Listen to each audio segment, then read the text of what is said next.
And we are live. Okay, what's going on this week?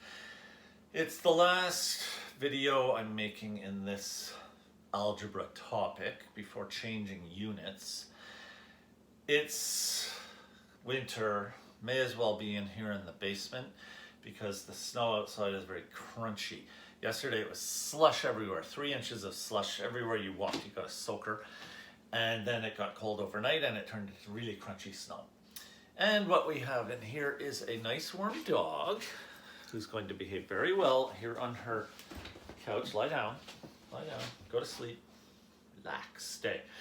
And I'm not even wearing a soccer or rugby jersey. I'm wearing an American football t-shirt of all things. And it has chalk dust all over it. No one would have guessed that that would happen.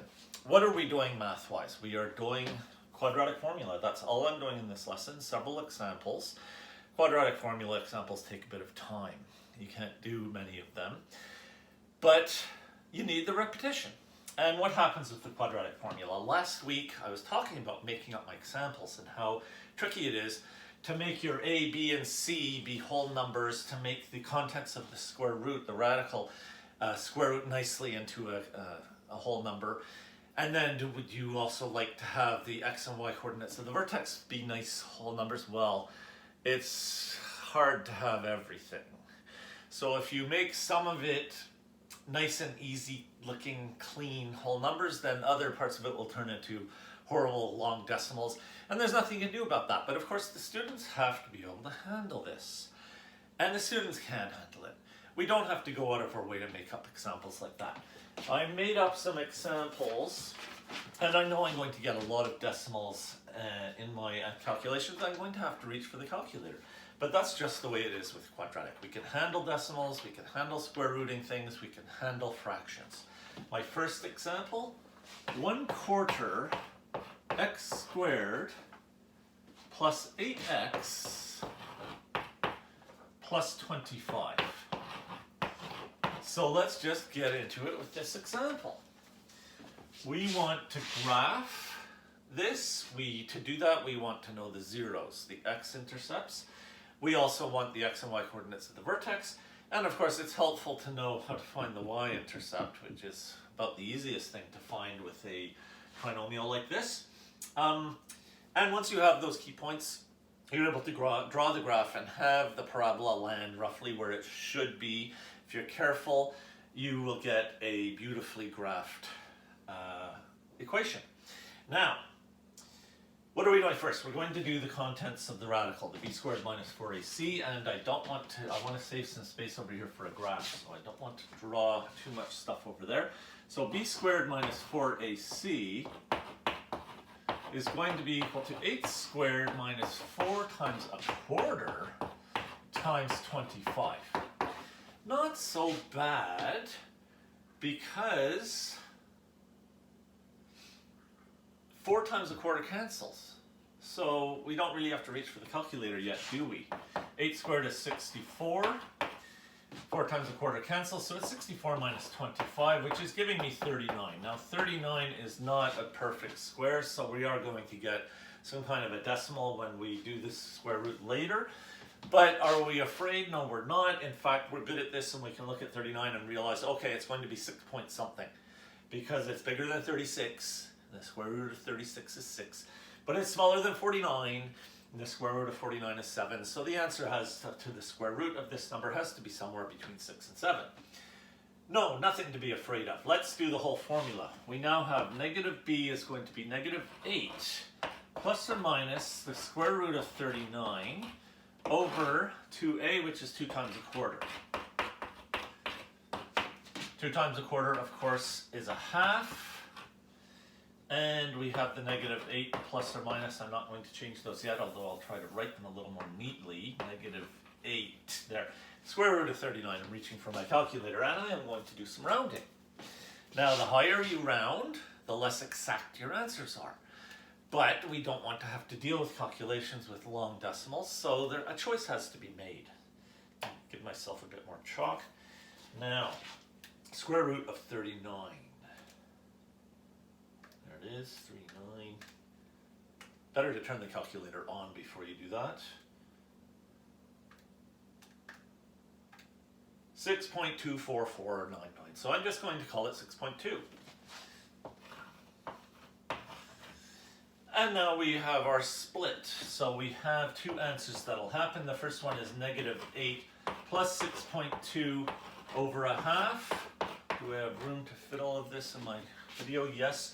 The other one is negative 8 minus 6.2 over a half. Okay, that did fit, didn't it? Good. Okay, so over here we'll be able to simplify those and get our zeros. Negative 8 plus 6.2, that is negative 1.8 divided by a half. It's going to be negative 3.6. Make my negative sign bigger. And then negative 8 minus 6.2, that's negative 14.2 divided by a half. Dividing by a half means multiplying by 2. So negative 14.2 times 2 is negative 28.4. Yeah, there's some sort of yucky looking decimals, aren't there, involved in this. Let's do the x-coordinate of the vertex before I start graphing. Negative b over 2a is equal to negative 8 over 2 times a quarter. I can fit it here, equals negative 8 over a half, which is negative 16. Remember, dividing by a half is multiplying by 2. So we have the x-coordinate of our vertex is negative 16. What space do I have left to find the y-coordinate? This is going to be tricky. All of these examples are going to be tricky. Okay, so over here you don't need to see my face, you need to see my calculations. I'm plugging negative 16 into this. So let's see where I am. 1/4 times negative 16 squared plus 8 times negative 16 plus 25. Negative 16 squared is 256. So we have 1/4 of 256. So that's going to be 64, isn't it? That's going to simplify cleanly. 8 times negative 16. 8 times 10 is 80. 8 times 6 is 48. 120. That's minus 128 plus 25. Okay, 64 minus 128 plus 25. 64 plus 25 minus 128. Negative 39. That's interesting, negative 39. Oh, we got this 39 over here. So let's graph. Let's see what we get here. We'll do a y-axis. I'm going to, let's see what numbers. We have some very small negative numbers for our y-coordinate and our x-coordinate, the vertex, and then the zeros. Everything's way over in the negative side of the coordinate system. So looking at where I'm at, I'm going to move my y-axis over here and then make the x-axis long and high up here. There. How's that look? Not so bad. Okay, so I have to do some scaling. With numbers like this, you have to do scaling. We're not afraid of doing scaling. We just want our scaling to be proportional. You do not have to scale the x and y axes the same way, but it can be nice to be able to do it if you have the right numbers. I'm going to worry about my roots first, which are the negative 3.6, negative 28.4. So I want negative 30 to fit, and therefore negative 20 will be about here, negative 10 will be about there. Negative 3.6 therefore is going to be way over here near the y-axis, and negative, where's the other one? Negative 28.4 is way over here. I'm going to move my label over there. I think it'll fit better. This is opening upwards. Not, you know what? That's not going to fit better. Negative 30. Let's that again. Now the x-coordinate of the vertex is negative 16. We're not surprised because it's going to be midway between these two values. So negative 16 is right about here, but I'm not putting it there because its y-coordinate is negative 39. Whew. I think I'm just going to say negative 40 goes here on my y-axis, so I am not scaling the two axes exactly the same. And therefore the point x equals negative 16 y equals negative 39 is going to be right around here. We can start drawing. And then, of course, our y-intercept, which is 25, is helpful, although it's not fitting very nicely on this graph. It would be way up here. So I'm going to start drawing. And knowing where the y-intercept is, I'm being careful not to make my curve intercept the y-axis too soon. I'm just going to put an arrow here to show you that it does keep going, and then draw a mirror image of it. And it's not too bad. I'll label this vertex. I like putting the V, and it is negative 16, negative 39. I'm not going to label the roots. We're done. We managed to do an example. Oh, only about 11 minutes for that example. Sloppy decimals, yes. Does it stop us? No. Because once you get used to the whole procedure, one of the nice things about this long procedure is that one thing you do helps verify something else that you did. So if I found that my vertex was landing up here, for instance, I'd know there was something wrong because I can see A is positive. That means it opens upwards. If its two roots are here and it opens upwards, it means that its vertex has to be down in this quadrant. It can't be up there. That sort of thing helps. Finding multiple points. These are called key points. The roots, the vertex, and the y-intercept are all key points. And finding all of them helps you to draw your curve quite well. It also, like I said, it helps you to find a mistake. If there's something that doesn't make sense, you start looking at all of your calculations and looking for a mistake. The common mistakes, it's worth talking about the common mistakes. One of the most common mistakes is making sign errors while doing the b squared minus 4ac part, especially when you have a lot of negative signs in your ABC. A student who loses a negative sign or accidentally incorporates one more negative sign than they should have will get a problem with this value. And then, of course, if they did everything else correctly, something's going to not make sense in their curve. And that gives that student a chance to go back and double check, and that's often where you're going to find one of the mistakes, especially sign errors. Forgetting to square root, I've made this mistake even recently. Just last week when I was making up examples, I made a mistake where I had a value like this 39, and I forgot to square root it. So I went into the formula and I kept that a 39 here. And you can see how much of a mess that's going to make out of your roots. Simple little mistakes, easy to make. Don't panic. Just start double checking everything. Use up a bit of paper or chalkboard wall, because if you're trying to fit it on too small a piece of paper, well, that's a wonderful way to lose a negative sign. Probably the most common mistake I've ever seen among students in math is that losing of a negative sign because the page was too messy. Okay, let's do another example. What a bunch of clutter. But it's fun. Like everything in math, once you do that practice that math teachers are always asking you to do lots of, you start feeling comfortable enough, oops, I didn't mean to erase that, you start feeling comfortable enough with the process that even when you're having to deal with so many calculations all at once, you're able to focus on the part of the problem that you need to and be careful and find little mistakes and fix them. So I'm going to rewrite that little formula for the x-coordinate of the vertex, just because I didn't want to erase that. I wanted to show through the whole lesson. And let's get another equation. Okay, so at that point, that first one I was trying to have some clean numbers, and I put that 1/4 in on purpose, but after that I just started making up my a's, b's, and c's, mostly at random.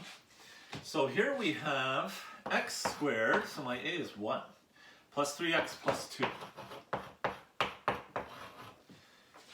And I had forgotten in the first example to identify my a, b, c. I was kind of using this space for something else. I'm going to do it. A equals 1, b equals 3, c equals 2. This is a good habit.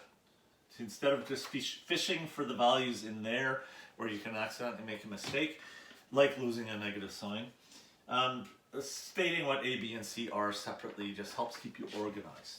Okay, now the b squared minus 4ac what's that going to be this time? It's going to be 3 squared minus 4 times 1 times 2. And this one's not so bad. All 3 of these are whole numbers. They're all positive whole numbers. And I'm not paying for it with a horrible discriminant because 3 squared is 9 and 4 times 1 times 2 is 8. So it's 9 minus 8. It's 1. My radical is going to include just a 1. And the square root of 1 is 1. It's an easy one. That's good. Okay, so let's do that. Let's do the next bit. Negative b plus or minus the square root of 1 over 2a is going to be negative 3 plus or minus 1. I'll just do the square rooting right now. Over 2 times 1. And that gives 2 answers. We have negative 3 plus 1 over 2. We also have negative 3 minus 1 over 2. Gives us negative 2 over 2, which is negative 1. And gives us negative 4 over 2, which is negative 2. So the roots for this one are not so bad. Let's see what else I'm going to get. I'm going to start drawing my graph. Y, X, we do have negatives again. I'll put negative 1 here and negative 2, trying to make it proportional, over here. That's too messy. There.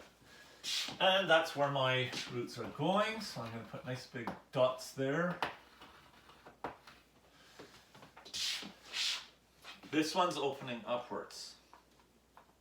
So, and I think the students might be with me to start predicting that the x-coordinate of my vertex is going to be negative 1.5. It should be midway between these 2 roots. And midway between negative 1 and negative 2, that's negative 1.5. Negative 1.5, negative 3 halves. But we'll fill in our formula anyway. Negative b over 2a is equal to negative 3 over 2 times 1, which is negative 3 halves, yes. The y-coordinate, this one won't be so bad, but I'll still do it over here. We have negative 3 halves squared plus 3 times negative 3 halves plus 2. Put my wiggly line to delineate that. Negative squared is positive, 3 halves squared is 9 quarters. And then positive times the negative, we have a minus here. 3 times 3 halves, that's 9 halves. That's 2.25, and that's 4.5. 2.25 minus 4.5 is negative 2.25, and negative 2.25 plus 2, negative 0.5? Let me double check this.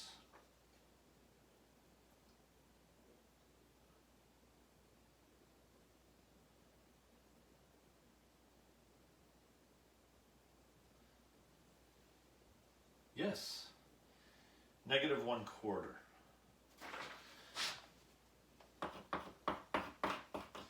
So the vertex has a y-coordinate of negative 1/4. If I scale this proportional, well, if I scale both axes the same way, that means negative 1 will be here on the y-axis. So we have an x-coordinate of negative 1.5, which we predicted, and a y-coordinate of negative 1/4, which is just going to be around here.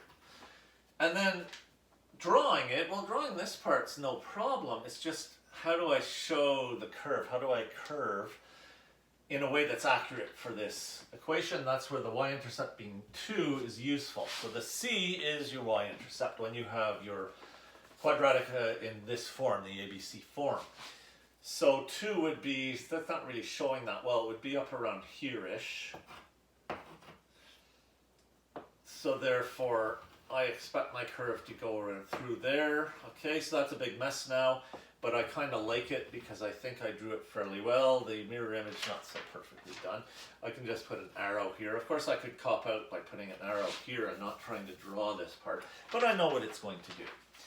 That isn't so bad.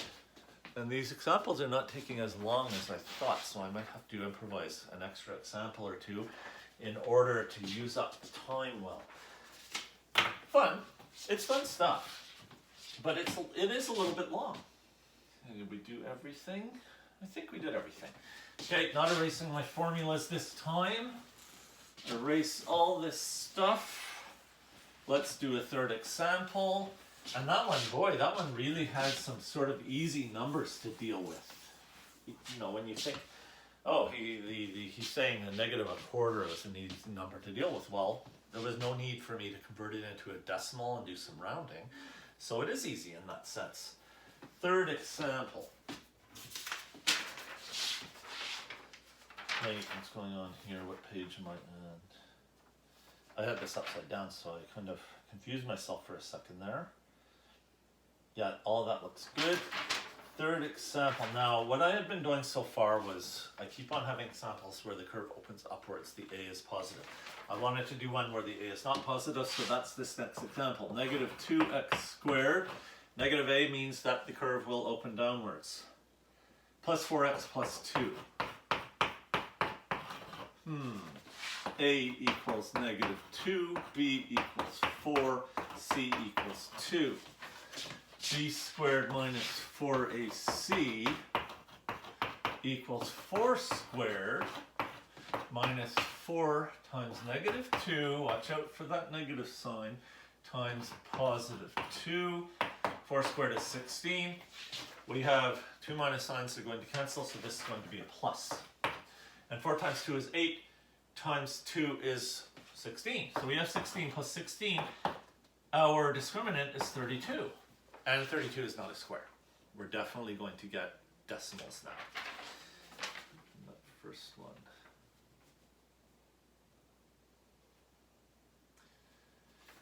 I'll do the same thing that I did before. What decimal? 5 point something. Because it's smaller than 36 and it's bigger than 25. So when I square root it, it's going to give me 5 point something. We'll find out what the something is and do some rounding when we get to that point.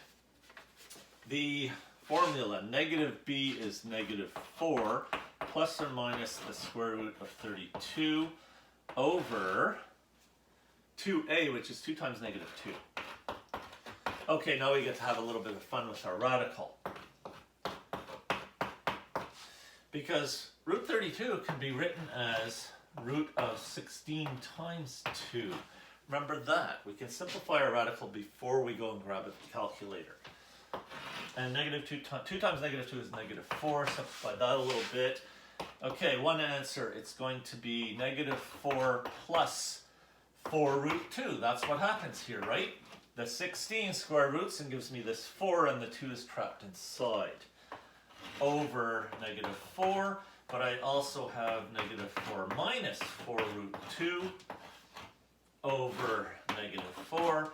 And we can now simplify. We have no choice but to go into decimal, unless we just want to carry the root 2 along, but it's not necessarily that easy to figure out what you're doing as you place a point on the graph if you're carrying a radical around. So switching into decimal mode becomes useful. These two simplify to give, where'd it go? This is upside down again. Negative 0.4, which one is which here? And 2.4. Negative 0.4 and positive 2.4. Okay. I'm going to show the steps more there. So I know I'm going to get those as my answers, but I'm going to convert it into decimal just so we can see what it looks like. I don't want to be skipping too many steps. So negative 4 plus 4 root 2. 4 times the square root of 2 is 5.65, and it goes on and on. So if I'm taking that and adding it to negative 4, and then dividing by negative 4. Okay, doing it again. 4 times square root of 2. I want to show this. So negative 4, more chalk please. Negative 4 plus, here's my decimal, 5.6568. I'm going to call it 5.7. Is that what I did last time when I did this?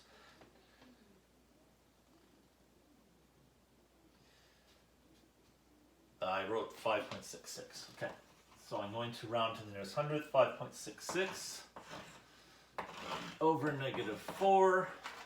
Negative 4 minus 5.66 over negative 4. And at this point, I'm going to write my answers, which is negative 0.4. Negative 4 plus 5.66 is 1.66, and 1.66 divided by negative 4. 1.66 divided by negative 4. Yeah, negative 0.415, but that's already been rounded. So it's not a super accurate negative 0.415, and I am just going to use the negative 0.4. And then this one is positive 2.4. How did it end up being positive? Negative 4 minus 5.66 is negative 9.66, and then I'm going negative divided by negative, so the negatives cancel. Yes, it will become positive. Okay, so we have our roots. Let's see here. Take a look at what's going to happen with my vertex. It's not too bad, the vertex with this one.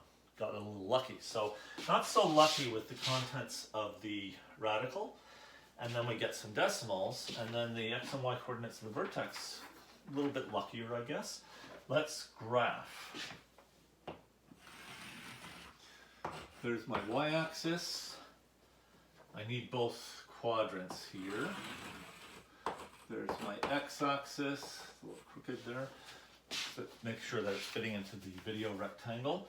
And we have negative 0.4 and 2.4. I want those to show. So I want 3 to show, therefore 2 will be about here, and 1 will be there, and negative 1 will be there. And now we can show that negative 0.40 is going to be right about here, and the positive 2.4 right around here. Then we're reminding ourselves that our A was negative, so this is opening downwards. So now I know my vertex is going to be in this quadrant, because it should be, its x coordinate should be halfway between the negative 0.4 and the 2.4, and that will be positive 1. So I already know my x coordinate is going to be positive 1, but I'm still doing my little formula. Negative b over 2a is equal to negative 4 over 2 times negative 2, which is negative 4 over negative 4. Yes, that is equal to 1. Now plugging that x equals 1 into this is going to be a fast one. I'll do it here. Negative 2 times 1 squared plus 4 times 1 plus 2 equals negative 2 times 1 plus 4 plus 2 equals negative 2 plus 4 plus 2, negative 2 plus 6 equals positive 4. Is that what I got when I did it before? Yes. So our vertex has x equals 1, y equals 4. What a nice clean vertex. So let's do this. Make this longer. Will it still fit in the video rectangle? Just barely. And that's good enough. So I can scale the two axes the same way. So that's a 1, that's a 2, there's 3, there's 4. And the point 1 comma 4 is going to be right here. 1, 4. Not bad. Now, aha, the y-intercept. The y-intercept is the c. It's 2. So the y-intercept is right here. This really does help to draw this curve. Oops.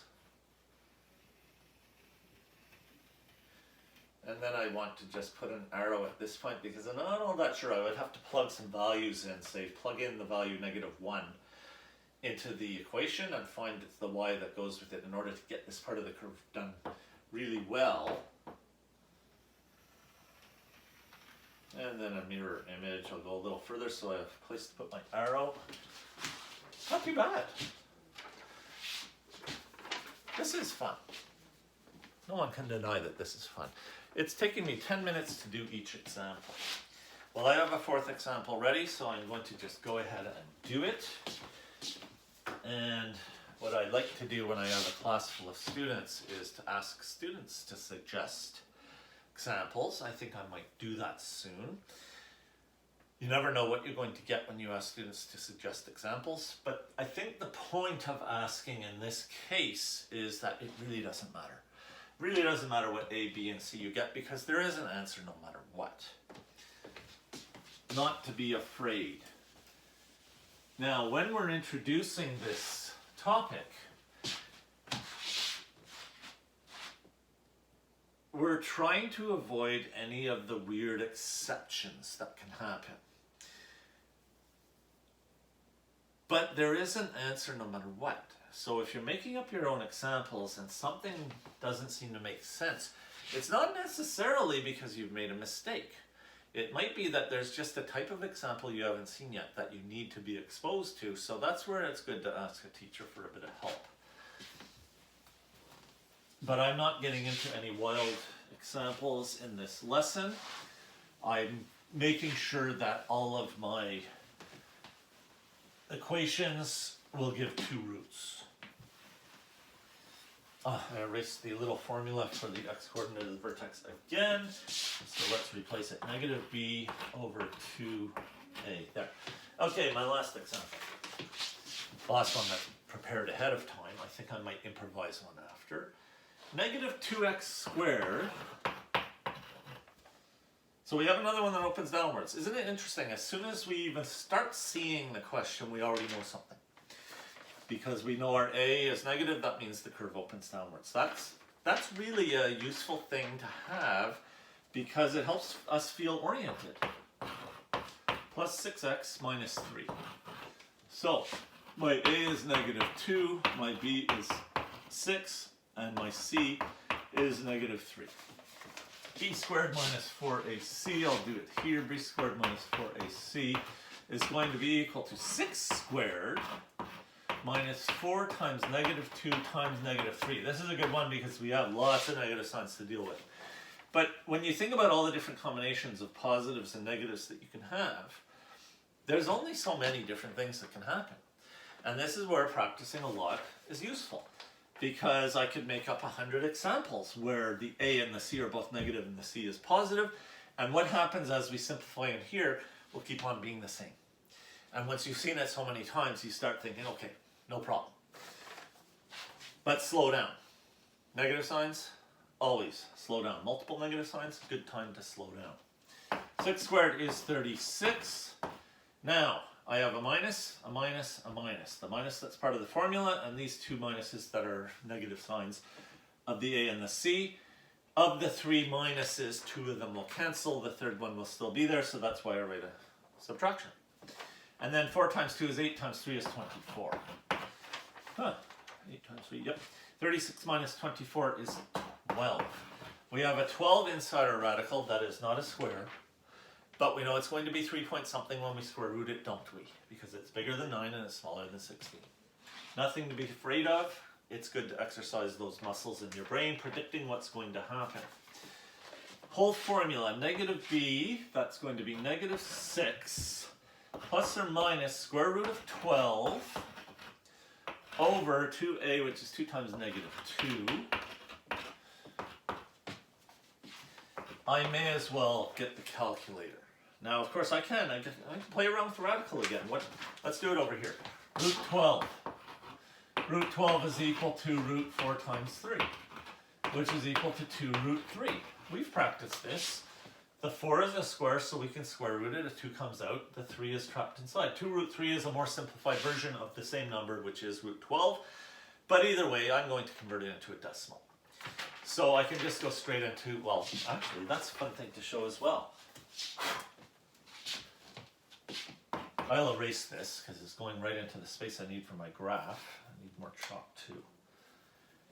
Equals 2 times the square root of 3. Square root of 3, 1.732050608, so I'm going to put 1.7. And 2 times that is going to be 3.4. Okay, but what if I did root 12? Square root of 12. Guess what? It's 3.46. Now we have a rounding issue to look at. So why did this happen? Why would this round to 3.5? Because it does. But that one was rounding to 3.4 because of how I chose to round when I did the square root of 3 before. Square root of 3, 1.732. What if I round to 1.73 instead? 2 times 1.73, 3.46, and because of that 6, this rounds to 3.5. Interesting. Interesting. Sometimes it's good to do a question. This isn't the whole question, it's part of a question. Do a part of a question 2 different ways and compare your answers. And then think about why. Wait, why was that a little different? Well, when you're rounding with decimals, there are going to be little differences that happen. So which is better, the 3.4 I had before or the 3.5? I'm starting to think that I like the 3.5 better. So that's what I'm going to write in here. Negative 6 plus or minus 3.5 over negative 4. At this point, I can erase all of this stuff to make room for other things. Now I'm going to get the 2 answers. Negative 6 plus 3.5 divided by negative 4 and negative 6 minus 3.5 divided by negative 4. The sort of thing that seems confusing when you're just doing it for the first time, and then when you practice and you find yourself doing it over and over again, when we get to that point where we're splitting the answer, it just ends up being no problem. So negative 6 plus 3.5 divided by negative 4. 0.625. I'm going to call it 0.63, just because I feel like it, round to the nearest hundredth. Negative 6 minus 3.5 equals, divided by negative 4, 2.375, so that will be 2.38. Now I'm going to compare these values to the ones I got when I did it earlier. I know they're probably not going to be exactly the same because I keep making little different choices into how I'm rounding. But what I need is for these values to be very close to the ones that I did earlier. What did I get? Let me see.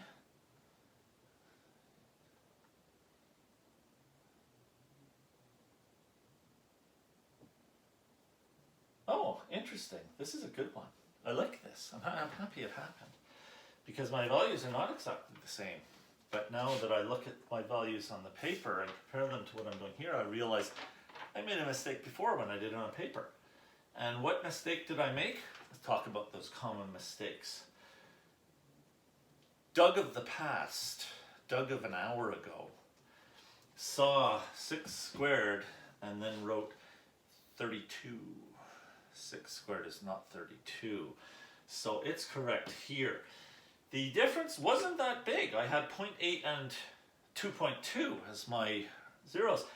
And that's not too far off from these. And I could have just said, oh no, that's fine. It's really the same values. It's because of those choices I made while rounding. But I didn't feel completely comfortable. 0.8 and 0.63 aren't that close together. So I looked at that and I started to really think, okay, I need to double check things. And I'm glad I did. Even though I haven't made a mistake. It was that Doug of the past who no one got to see on video because he wasn't recording yet who made the mistake. Teachers make mistakes too. And this is where it's good to have students who are following along, because students who are following along very often are playing around with their calculators and writing things down and often doing the question far faster than the teacher can do it. And those students will catch you and say, no, sir, 6 squared isn't 32, it's 36. And then you're able to fix the thing, and there's less confusion for everyone. It all ends up being a happy ending. What do we still have to do? We have our roots. Let me take a look at my graph. This one opens downwards. So I'm making my decisions about how to scale the graph, how to draw the graph. And, okay, so what I'm going to do,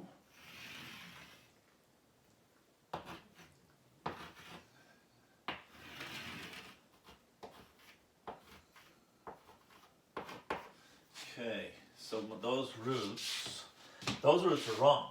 So 0.63 and 2.38 is what I need. Put 1 there, 2 there, 3 here. There's a lot of clutter with my scaling and my labeling, but I don't mind. 0.63 is about here. And then the 2.38 close to 2.4, that's about here. And then we think about what our x-coordinate of our vertex should be, and we predict it. Because we know it should be midway between the 0.63 and the 2.38.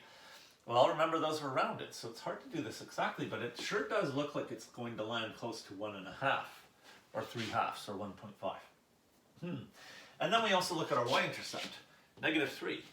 So if I scale the axes the same way, that's -1, -2, -3. That means I should have y-intercept there. It's looking pretty good. Let's do this. -b over 2a is equal to -6 in this case over 2 times -2 equals -6 over -4. That does simplify to 3/2 or 1.5. And now plugging that in, do I have space to do that? I'm going to do it way over here again. -2, make sure that fits onto the rectangle, -2 times 3/2 squared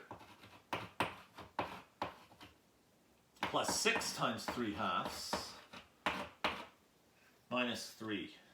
I'm nearly out of this piece of chalk. Let's see if I can finish the example before I switch it. -2, 3/2 squared is 9/4. And I think here is a moment for me to point out, this is why I like keeping fractions. I could have used 1.5, but I find I'm able to square 1.5 in my head more easily than 3/2. Sorry, I'm able to square 3/2 in my head more easily than 1.5. 1.5 isn't too difficult to square in your head, but fractions can be a little bit easier with some of these things. And then 6 times 3/2, that's 18/2, which is 9. Oh, good. Okay, now I still have to do this multiplication. So we have -18/4. Why am I writing an equal sign there? That's a plus. Okay, plus 9 minus 3, that's plus 6, simplifying it. And trying to avoid calculators as much as I can, if I want 6 to be a fraction with 4 as a denominator, it's going to be 24/4. Which gives me +6/4, which is 3/2. And that was a happy accident. My x-coordinate and my y-coordinate are both 3/2. This is from making up my ABC almost at random. All I was trying to do was make sure that the b squared would be bigger than the 4ac, so that with the subtraction I would get a positive answer. That's all I was worrying about, although I was also going out of my way to make sure that the a was negative because I wanted this one to open downwards. Okay, so 3/2, 3/2. Quite easy to graph. There's 1, there's 2. So 3/2 is going to be right around there. Let me get over here so I can see what I'm doing. It's about there. It's not the most perfectly drawn graph I've ever seen, but I feel quite confident in this part. And then there's an arrow going down. Draw a mirror image. Not bad. And I'll label this just because the fraction 3/2, 3/2, fractions 3/2 and 3/2 as coordinates of a point are beautiful. Okay. Now, how am I doing for time?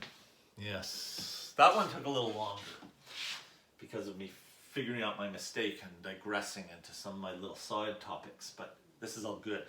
This piece of chalk, that is finished. You're not going to use a piece of chalk quite so perfectly fully as that very often.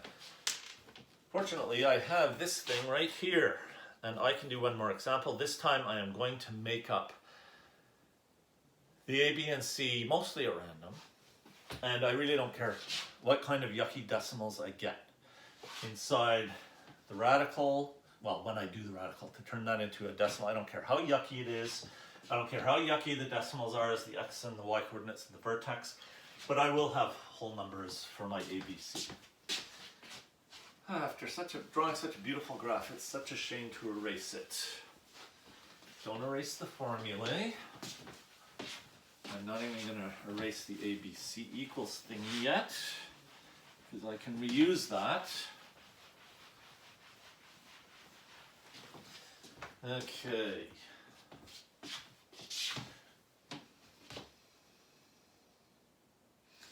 How about if A, B, and C are all negative? And I'll put negative 2x squared minus 5x. Putting odd numbers in is a good way to get some decimals. Depends though, that's the B. And we think about this. We think about, okay, when I put 5 as the B, what effect will it have on the math? When I put 5 as the A, what difference is in the effect? And then I'm going to put minus 7. I'm going way out on a limb. Is that good? Let me think. No, I don't like it. I'm going to put minus 3. There. So A is negative 2, and my curve opens downwards. B is negative 5, and C is negative 3. B squared minus 4AC is equal to negative 5 squared. Now, of course, we notice the pattern. Well, this is always going to give a positive value because a negative squared is a positive. Minus 4 times negative 2 times negative 3. So lots of negative signs. Negative 5 squared is 25. Minus minus minus means I have a minus. 2 of them cancel, the other one stays. 4 times 2 is 8 times 3 is 24. Oh, and I was trying to get yucky decimals and I failed because 25 minus 24 is equal to 1. That's the second time that's happened today. Okay, and both times it was not planned. Okay, so no yucky decimal there. We'll find some yucky decimals in here somewhere though. Okay, negative B is negative of negative 5. Another common mistake. Writing that too sloppy, too fast. You end up with a negative value when the two negative signs have to cancel. Plus or minus the square root of 1. Well, I'm just going to put a 1. Square root of 1 is 1. So that was fast. Over 2 times A, 2 times negative 4. 2 times negative 2 gives negative 4 equals negative of negative 5 is positive 5 plus or minus 1 over negative 4. Doesn't look too bad. 5 plus 1 over negative 4, which is 6 over negative 4. We have that negative 3/2 again. And then the 5 minus 1 is equal to 4 over negative 4, which simplifies to negative 1. I'm trying really hard to get some yucky decimals and I'm not getting them. Okay, negative B over 2A. Negative of negative 5 over 2 times negative 2. Lots of negative signs again.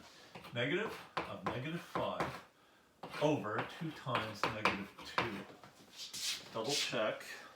I didn't get flustered and write the wrong values. Positive 5 over negative 4, or negative 5/4, negative 1.25. That's what that is. Now to get the y coordinate, I think I'm going to do it over here. Negative 2 times negative 5/4 squared. What I'm going to do is do it here and then erase it. Once I get the value, I'll write the value elsewhere to make room for my graph. Minus 5 times negative 5/4 minus 3. This is really loaded with the negative signs. Okay, negative 5/4 squared though is going to be 25/16. Positive 25/16, but it's still being multiplied by this negative 2. And then minus minus cancels, so we have plus 25/4 minus 3. Negative 50/16. Negative times positive is negative. 2 times 25 is 50. 50/16. Okay, no problem. And then we have 25/4. But wait, 25/4 would be 100/16, wouldn't it?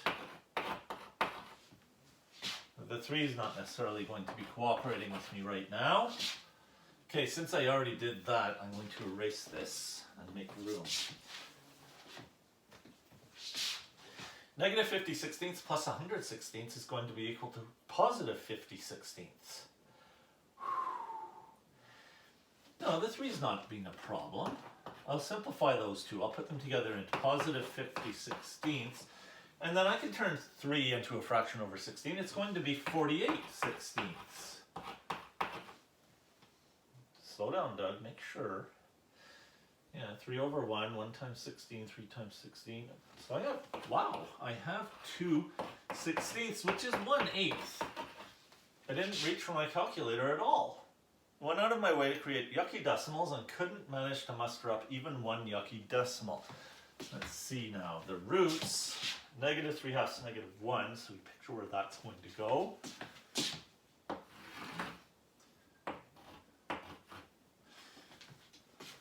I'm going to make this fit. I'm not even going to erase anything. So -3/2 and -1 have to fit. It opens downwards, A is negative, and the vertex -5/4, +1/8. So I'll do this. There. My y. Now some scaling. -1 and -3/2 have to fit. So there's -2. There's -1. One of these is a 0 and -3/2 right there. Oh, that's weird. Kind of clumped together. And then -5/4, -1 1/4. That makes sense. That's halfway between -1 and -3/2.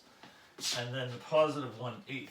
If I scale like this, 1/8 is very close. So that's a little messy. But it's there. And now our y-intercept is -3. So keeping, again, I'm scaling the two axes very similarly to each other, not exactly perfectly. I'm just going to keep my y scaling consistent with the way it is here. So, because I want -3, my y-intercept to fit. So it will. There's -1, -2, -3. There's my y-intercept. Now I can draw this curve. Tricky. The vertex is so close to the two roots. And then I'm not really sure where I want to go over here, so I just don't go much further and I put my arrow. And then this one, I want it to be a mirror image. So I'll just go that far and put an arrow. We did it! I'll label the vertex though. -5/4, 1/8. Okay, so someone who's trying to avoid yucky decimals is glorifying in the pleasure of getting these beautiful, clean fractions. And maybe the students are thinking, is he crazy? -5/4, blah, 1/8, yuck. Maybe the students think those are yucky. I don't, because I didn't have to round them.